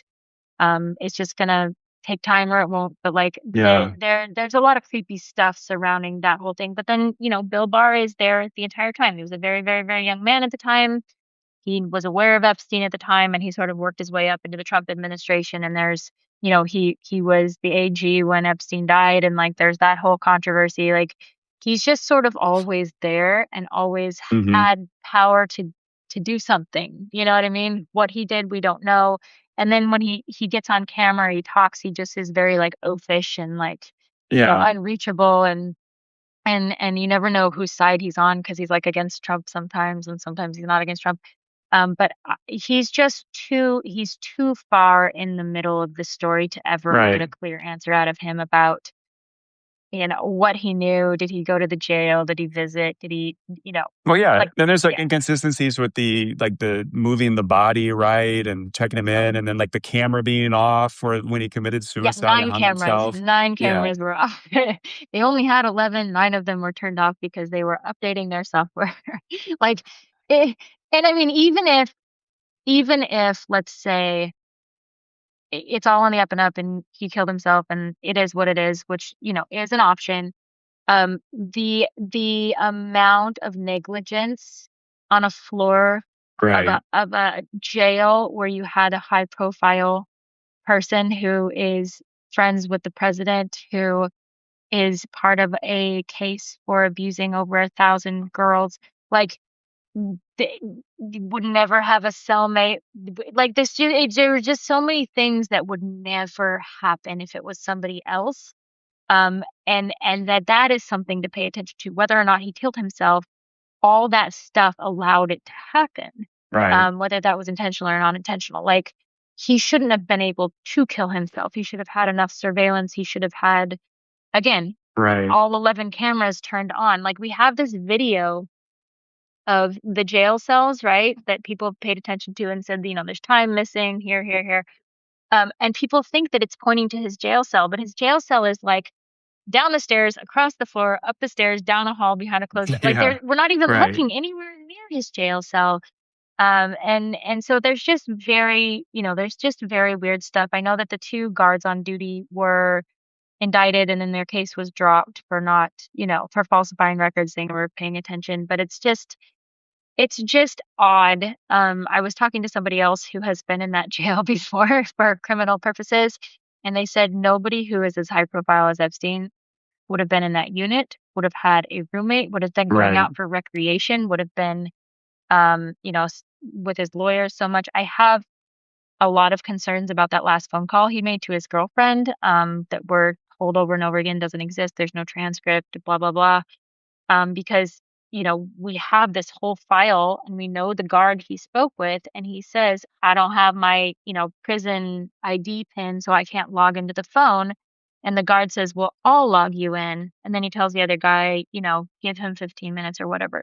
So the guard logged him into the phone. It was a jail phone, which means there has to be a record of that call. Like, if you're right, logged into the jail phone, they're not going to be like, oh, there was no recording. They right. would record anything coming in and out on those jail phones. There was not a cell phone. And so we don't know what he talked about in that last phone call that was like 5 hours before he died. We don't know his state of mind. We don't know if he was, it would be helpful to hear if he was like giving everything away to his girlfriend and being like, go look for this. Here's where I buried this, or here's my Right. money, or this is what you're going to get. That would make more sense. And we could say, okay, well, he's, tying up loose ends. He probably killed himself, but nobody knows where that call Yeah. It's a testament to Trump's like staffing choices where he is. puts like giant clowns into roles that like maybe don't matter to him personally, but the thing Mhm. that personally affects him, he puts in like a total shark like Bill Barr or Yep. Todd Blanche in this case as the deputy and now I guess acting attorney general. But it's a big difference when it's like that lizard brain self-protection instinct of Donald Trump where the Department of Defense we could put on a Fox News weekend host, not a Yeah. big deal for the Department of Defense, but we need a real serious guy at this attorney general role or deputy spot to protect me and keep me out of jail. Yeah. Or just somebody who knows my background and knows what can't Yeah, come out right. publicly. That's probably a big part of it too. Yeah, and his dad is maybe involved in a lot of that too. But Yeah. what did you make of Ivanka and Jared's Albanian island? Because to me, that seems like Well, the most tone deaf thing ever. It's like you're already being accused of oh, interacting with this private island for sex yeah. trafficking, and now they're stealing this, private land, Yeah. protected land, I And saying guess. like, To guys, we discovered an island. I just wanted to be like, we yeah, have Google Earth. There's no more discoveries. We've got all of it. right, Like, and just like, yeah, completely tone deaf, going on and being like, we discovered this. There's military barracks on it, but we found it first. Like, right, they and the probably just, underground bunkers. Like, yeah, to my untrained eye, yeah. that seems like a big red flag for sex trafficking, that there's a large underground network of tunnels from the Cold War. Right, like, all these people probably shouldn't be buying islands right now, like, just, wait a couple of years until we hash this Yeah, out and then right, then talk about islands, but also, in the middle in the middle of the Trump administration, like let's say that this investigation doesn't exist, everything that has gone wrong with the policies in this administration and how they've taken, the big beautiful bill, taking away all the environmental, Yeah. coverage, all the Medicaid, veterans benefits, like it's everybody has become poor. Like this was the goal of the Trump administrations. Everything's gold at their house. Everybody else is Right. poor. It's very like, Les Mis. It's very Tale of Two Cities. Like he's having a great time. He's just like, I'm gonna Yeah. take from you guys and I'm gonna be, Right. Prince John over here. Um, Speaking of Les I, Mis, do you think it's about time to set up barricades in DC or I something? know. Start chanting about red and That's the black. the house. Um, Yeah. no, so but like just for anybody at this point in the game, like even the Met Gala, like to get on TV and have a big giant public display of wealth, um, when everybody's starving, Right. it, I was okay. Somebody, this is random, but somebody posted a menu from the World Trade Center from that like top restaurant in New York was in the World Trade Center, and they just showed the menu from 2000. And it was just like, man, those are McDonald's prices now. Like those are not Yeah. Right. like that's 25 years ago. That is what we pay for fast food now. Um, and that was the finest dining, right? Like it's Right. just like we live in a time, and I wrote a paper about this, but like the price of college, if you consider inflation over time, from when I graduated to now has gone up 495%, right? Right. That is the price of if I went back to the University of Washington where I graduated, I would pay almost 500% more with inflation, meaning like dollar for dollar from then to now, Right. 500% more. The price of houses has gone up 400% with inflation. Like everything is so far out of reach for the average person that to get on TV and talk about your new island that you bought and how many hectares it is. And I was just like, Yeah. I gotta Google that. I don't even Yeah. know what that means. Yeah. Like, I know And the way she acres. talked about it, like exploring it barefoot as if it's this like heavenly state of nature, pure I know, paradise and that they like just happen to like stumble everybody's just upon. like dying Yeah. to have like a little L-shaped yard, right? Yeah. Like that's like the height of like we've Yeah. made it. It And just the best part is it was on the yacht of the Rothschild guy who the yeah, Rothschild right? No family is big involved with deal. Buy Epstein. an island with a Rothschild. There's Yeah. nothing weird about Yeah. that. Yeah, it is so tone deaf. Like everything coming from them is so tone deaf. It was what was the day when they were having the big party at Mar-a-Lago? They had the Great Gatsby party at Mar-a-Lago, and it was Yeah. just like, you guys are just Like the bikini like ladies and the giant champagne glasses as like part of the like decor. first off, so tacky, but just like Yeah. so tone deaf. While, like Los Angeles is burning and like people are starving, people can't Right. get to the polls, the mail-in ballot boxes are being ripped out of the ground. Like it's just like they're just their job is to be wealthy, right? That's their job. Their full-time job is to make Right. money. It's just, I mean, beyond being like colonialism amundo, Yeah. pulling land and now Yeah. bringing it Yeah. up Right. and buying it when it wasn't for sale. Um, it's just incredibly tone deaf to the entire world that is like just trying to like buy groceries, like a week's worth of groceries. Yeah. Well, it's Trump's MO too of making money, of abusing power. Like his first term, he was all about selling out all of his properties to any foreign, Yeah. lobbyist or special interest group. But it's funny too because you always wonder: does Trump turn the people around him gaudy, tacky, and evil, or does he just attract already gaudy, tacky, evil people? But like the Mar-a-Lago face that's kind of Oh developed yeah. is like such a weird thing where they're like literally changing their faces and body, and Yeah. especially when It's people are trying to look like Ivanka to get like a I special don't know. I don't attention from know. Donald Trump. I mean, it's so far away from anything I know and any level. Like I grew You up can't in get like into their head. I grew up in a mill town. Like people worked at the mill. Um, Yeah, I don't know if they look in the mirror and they say this is attractive. I guess anything can be clubby if everybody around you is doing it. yeah, Even if it looks super weird to the outside world. It's kind of like religions where people get into like a religious cult. If everybody they know is also in the religious cult, it right. doesn't seem that bad. Um, I often wonder, like, in that world, why hasn't Donald Trump done a little work, like Yeah, on right. himself, why hasn't he taken care of himself when he's surrounded by that all day? But not that that looks good either, but that just kind of, I don't know. It is very weird. And you wonder, yeah, I don't know. I have no answer for that. It's just so Yeah, far away from my conscious stream of knowledge that I don't know. right. Well, and I talk about this a lot that no one benefits from political correctness more than Republicans, and especially Donald Trump, because people don't just point at his face and say, "Why are you so orange today? Like, why did you not blend it?" Everyone is so polite and Yeah. nice, and like his fake hair, his fake white teeth, like everything is so fake about him. But that is Right. the person that they're riding the coattails of for But easy also, money and access to power.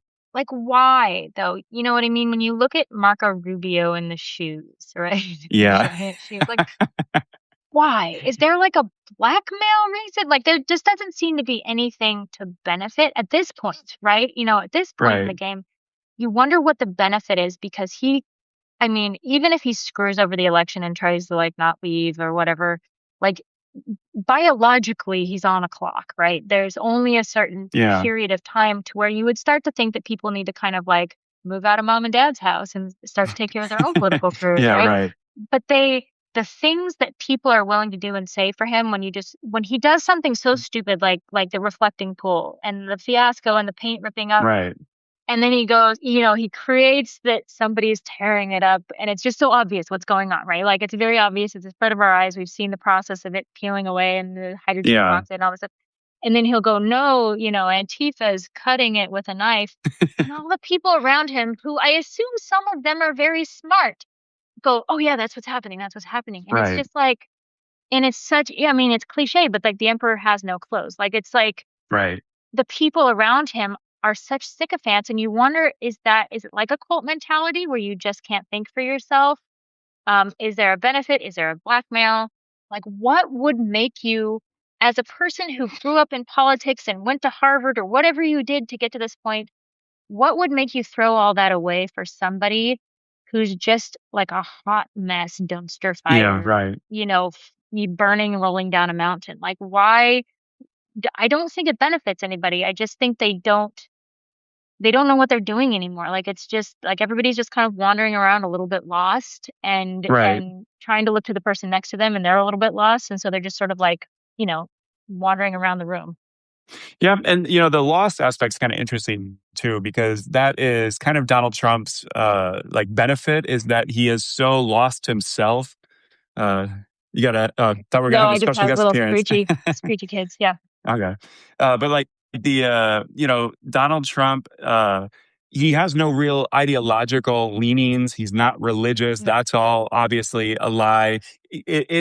I wonder too, like how many people need to learn firsthand that Donald Trump screws over everybody. His word means nothing, and it's Right. like the Rick Wilson, everything Trump touches dies. Like Israel right now is kind of like pissed off at Absolutely. Trump because he just totally sold out all of Right. their military goals and his dumb Iran deal.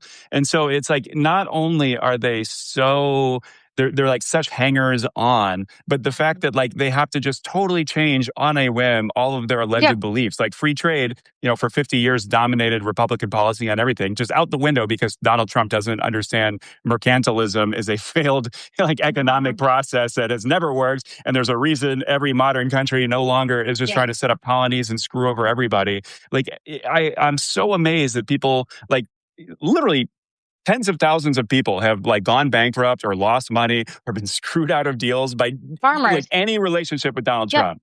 Okay, going back to the Supreme Court today, farmers, have lost everything under the Trump Yeah, administration. Like, I come from a family of farmers. Half of them are liberal, half of them are conservative. The price of wheat, like a bushel of wheat is sort of how you yeah, measure how you're doing. The price of the land, if you wanted to sell it, the price that it costs to harvest, the price of utilities and water is so much higher than what they earn from the thing that they sell. But then today in the Supreme Court, they sided with Monsanto. And, yeah, right, our family and most families have gotten cancer because they used Roundup on their farms. right, And, that, and at the time that my dad got it, thankfully survived it, but 50% of people had a 5-year survival rate from that specific cancer that was caused by Right. that specific product. There have been many lawsuits based on uh, uh, glyphosate and Roundup based because it gives you a specific cancer, which is non-Hodgkin's Right. lymphoma. That all targets the farming industry, that targets the food. We're supposed to be talking like with RFK about making America healthy again. They don't care about pesticides Yeah. in your food. They don't care about people dying of cancer trying to make the bread that you eat on your table with your kids. Like that is a specific thing where they're taking their own voting base in these rural farmland states that vote red, and they are killing their own constituents. Like they're hurting their own constituents. Then those people are all on Medicaid because they can't afford private health care. They are working for themselves. Their Medicaid has been taken away. In the case of my parents, and I could be getting this wrong, but I think this is what my dad said, is they're now on Medicare, Medicaid, um, and they do like the pay ahead system, but they have a certain period of time before that runs out, and then they don't have the next option, right? Right. Because that has been taken away. You think of veterans and you talk about like how brave they are and they're fighting wars for us and we're creating wars for them. And Yeah. then they Right. come home and veterans are just abandoned. They're abandoned for their mental health, they're abandoned for their physical health, and their insurance is a joke. And so like these are the constituents for the Trump administration. It's people who live in a very lower middle class, maybe less educated, live in farm states, military. These are the people who are being hurt the most. Like Right. people who, if you think of like a wealthy Democrat who, lives in Connecticut, they're not even being hurt that badly by the Trump administration. They're just voting Right. for social reasons, right? Like social economic reasons and thinking about other people before themselves. But the people who are voting for him are the people who are being crushed. They are the people who were Right. told not to wear masks during COVID. So they had a higher rate of death during Yeah. COVID, Right. right? Like he's killing his own voters, which you would think would be absolutely stupid just on a numbers game. But like these are the people, and it's this issue of almost like a Stockholm syndrome, or when you Yeah. think of like an abused spouse, how they continue to say, no, you don't understand. He loves me. Like you just don't understand him. He actually loves us. You just can't see it. Trump is the abusive spouse for Yeah. Right. his base. I mean, he hits them and they turn around and they say, do it again. Um, and I don't understand. It's going to be I feel like this is going to be curriculum for future psych programs, like Yeah. Right. how easily people can be manipulated into doing something that harms themselves, harms their families, Right. takes everything away financially, and that cult mentality, because it is a cult mentality. Like I'm going to give all my money to you. I'm going to tell you that you can take it from me, and that's fine. And I'm going to do what you say, even though 10 years ago I could look at this and objectively see that this is harmful, this is racist, this is Right. we're not letting any the whole the no fly ban for the Muslims. Like here's an example. When Trump got into office the first time, one of the first executive orders was the no-fly rule for Muslims, for Right. Muslim countries, right? What does he do this week? He has this group of people come into the Oval Office to talk about religious freedom in America and how they're the Religious Freedom Coalition. And in his head, of course, he's not thinking of Muslims when he's thinking of Yeah. religious Right. freedom. He's thinking of Christian nationalism. But like that people who vote for him and go, huh, when he did the Muslim ban, that felt pretty terrible, but I can look at what he's doing now and see that he's for, freedom in America and religious. Like they can't see that those two things cannot coincide, right? That this is a president who doesn't want religious freedom. He wants religious freedom for that one specific Yeah. sect Right. of religion. And so it's just like, but you can't explain that to people. I mean, I have people here who I've talked to, we live again in a very immigrant heavy community. And when, people are getting ripped out of their businesses and their cars by ICE agents, things will go around on local Facebook pages. And it's like, just FYI, make sure your kids carry their passports because everybody is from somewhere else. Yeah. Right. And parents are freaked out because their kids walk to school and like everybody's just really scared. And so I was working at my son's school at that time. And so we made an announcement in our classroom, just FYI, this had gone out. And one of the women I worked with said, what are you talking about? Ripped out of their cars. That doesn't happen. And I said, Yeah, I mean, you know what I mean? Like ICE Right. officers, they literally slammed the guy to the ground at the restaurant. And she goes, "What are you talking about? They only go after criminals, like rapists. Like that's the only people they're looking for." And I just remember thinking, like, she really believes that because wherever she's getting her information has filtered it to look like that's what's happening. And they're really good guys, right? They're Right. doing, and it's just really amazing, and maybe that's been the takeaway from this, as because this, a good thing that's happened in the Trump administration is we have shifted heavily away from legacy media, which kind of feeds you what you're supposed to believe or Right. what you're supposed to think. And everything, in publishing, newspapers, TV, everything has gone very independent. And our swath of news has much more variety. You probably still get it from like a lean or a slant. Yeah. Right. Um, but that people really get their information through a filter, and that filter can completely define the way the world works and how you vote. It's just very interesting to me because, I have family members who are vote MAGA. Some are stalwart soldiers and know everything that's going on and still vote for it. Mm, And then some are just kind of like the very typical older American who just doesn't really know what's going on, but like votes right. the way her friends votes, right? And just how easily we can just be manipulated as a society. Like older people are so easily manipulated. But I will say in the protests that I've gone to, it's a lot of older women though, so I don't want to like Yeah. Right. write people off. But yeah, just that idea of how easily people can be moved to do something or other without actually being thinking Yeah. about it. And that's like one of the things that Trump's actually successful at. Like a lot of the Project 2025 stuff seems like it's just hitting the wall of like apathy and how many like checkpoints and veto points there are in our government system. But like changing like the FCC and obviously, having Mhm. conservative allies that are sucking up to protect their bottom lines.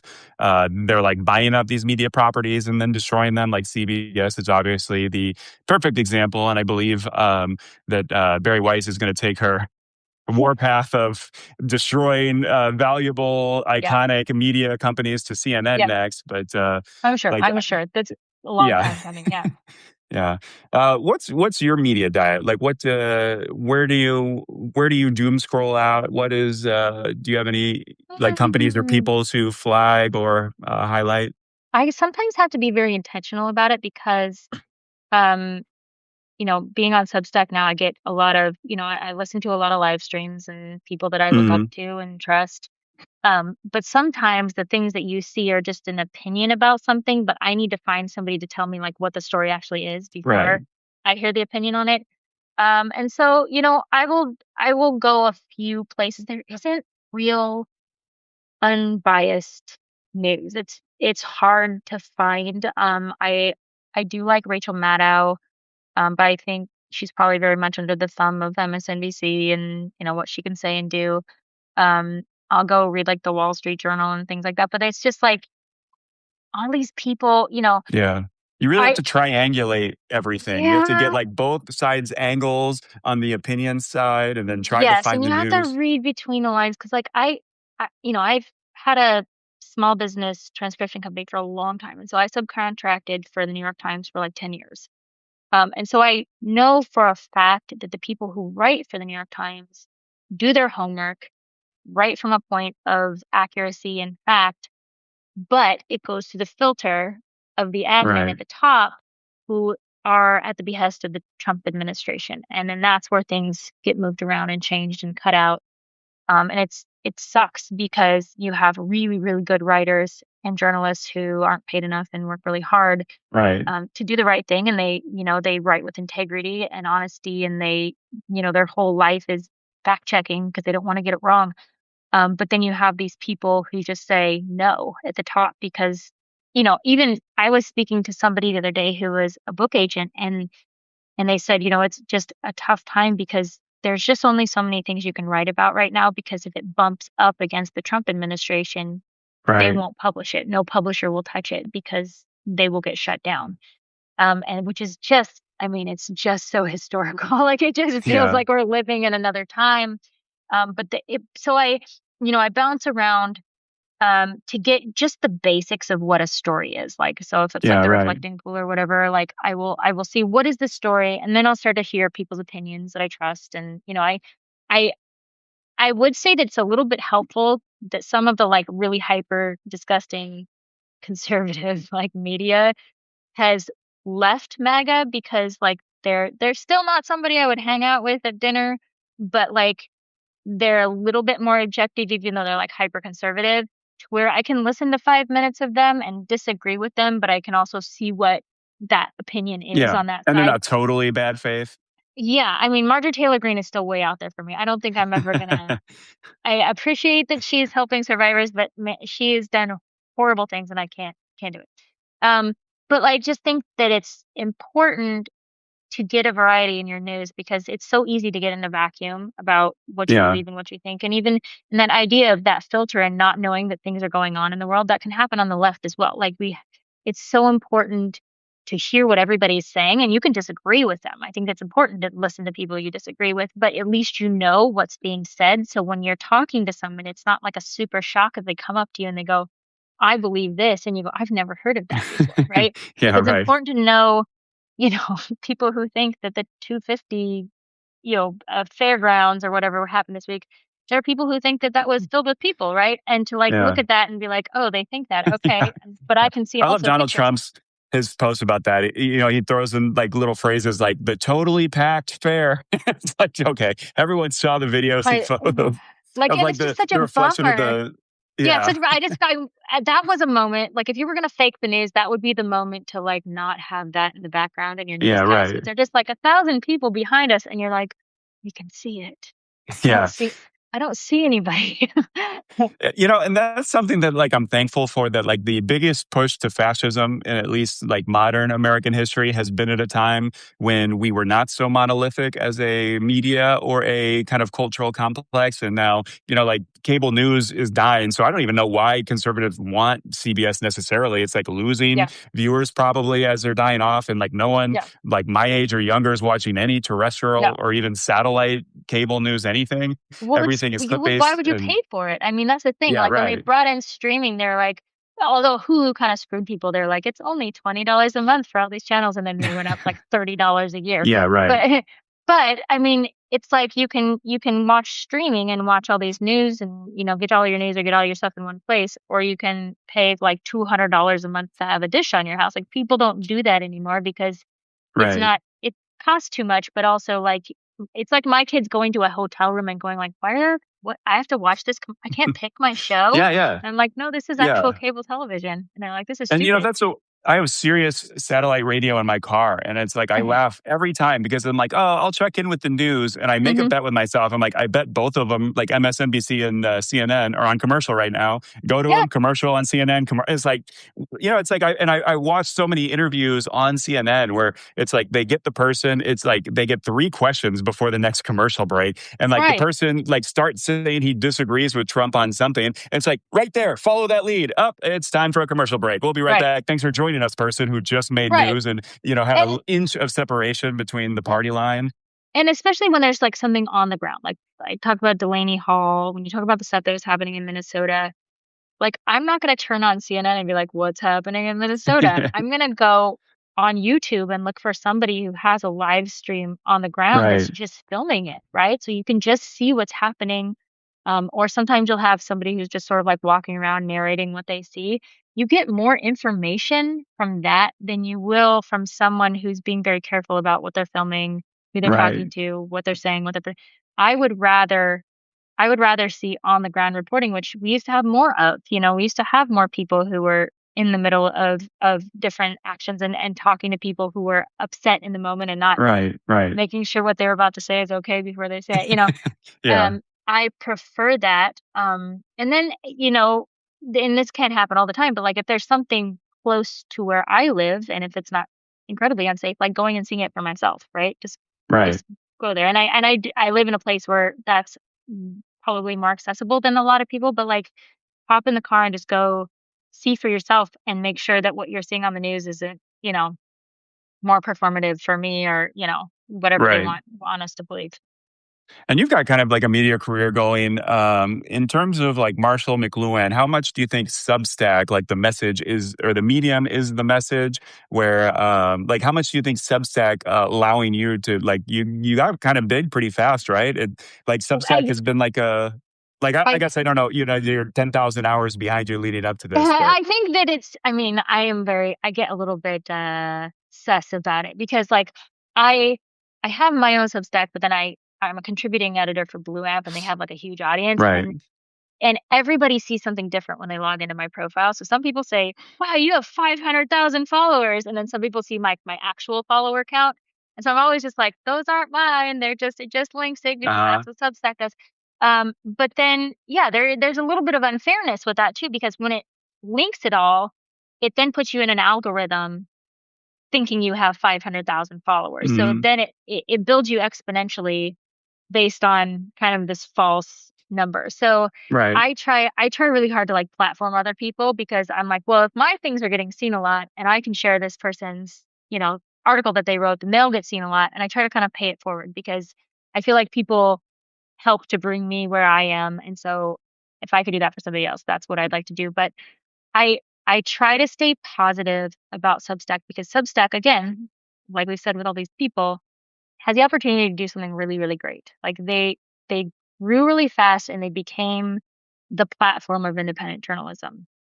I was invited to like a meet and greet in New York for it was just like they just brought in a bunch of Substackers. I don't know why I was invited, but it was just like little pretentious food in an Hey, office you, building. you got invited. You belong in that room. But so we got to ask questions and it felt a little performative from some of the people who were there. They're just like, "Have you seen my Substack?" And Yeah, right. I was like, Yeah. nobody knows who I am. So anyway, but we got to ask questions and one of the biggest questions, and I don't remember if I asked it or if somebody else asked it, was this like, if somebody comes along to someone like a Hamish McKenzie, who's like the CEO, and offers them $5 billion for Substack, how are you going to say no to that and Yeah. maintain the integrity of a platform of free expression, which it's changed even now. It's changed over time. Like you see, what's his name? Tate, the rapist. What's his first name? I forgot it. I'm glad.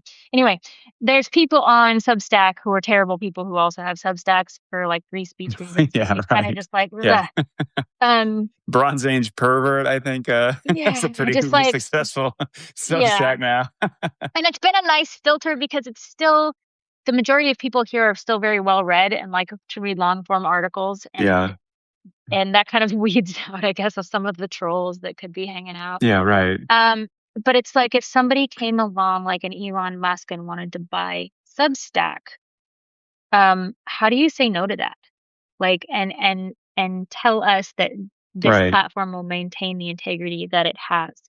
What And can fight the you natural acidification where, I can make yeah, a how little can more money making the user experience X yeah, amount and worse. then change how it works and Right. because even right now they're bringing these things called creator I don't know, way to fill something out. But it's the idea that sponsors can look at your page and offer to sponsor your page. So it Right. could be like, Dove soap wants to sponsor my page.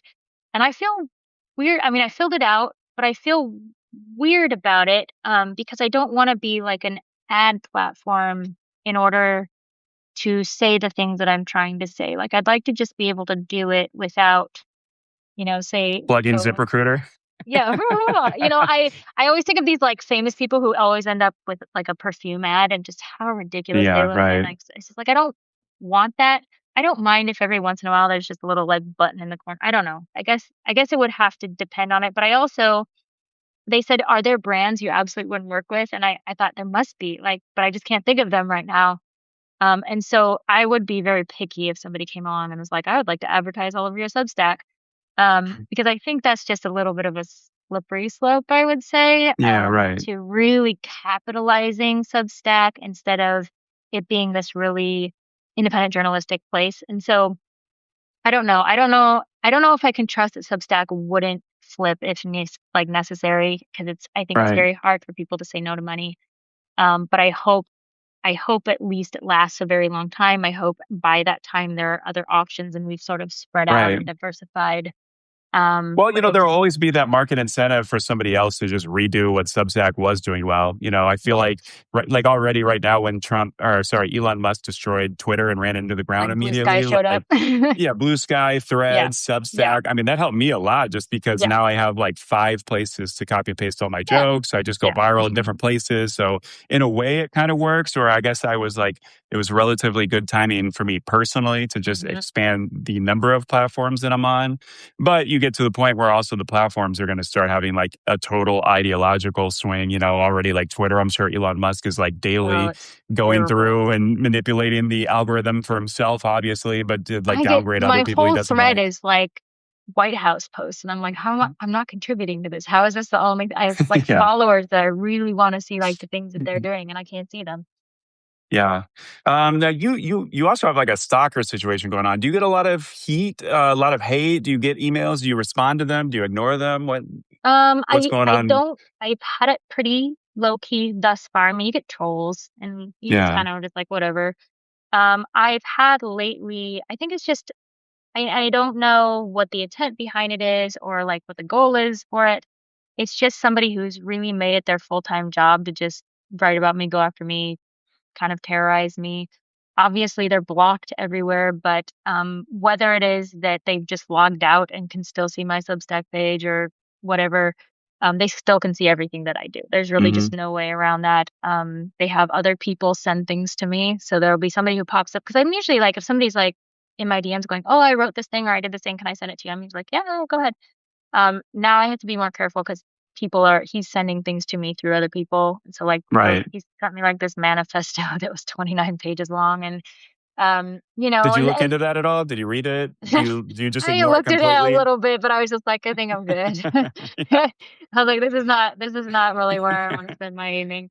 Um, but it just became this like really obsessive, slightly dangerous, um, focus, this hyper focus on me and my life and anything I wrote about, and then I had to start thinking about like, did I say anything about my kids? Because then he'll write about my kids and like, um, and thankfully his audience is very small. And that's not like a dig on him. That's just very helpful that it kind of Yeah. is a little bit of a vacuum. Um, but I think the biggest thing that has helped me because I've done all the reporting for like the police officers and the FBI and the cyber crimes and all that. I've done all the things I'm supposed to do.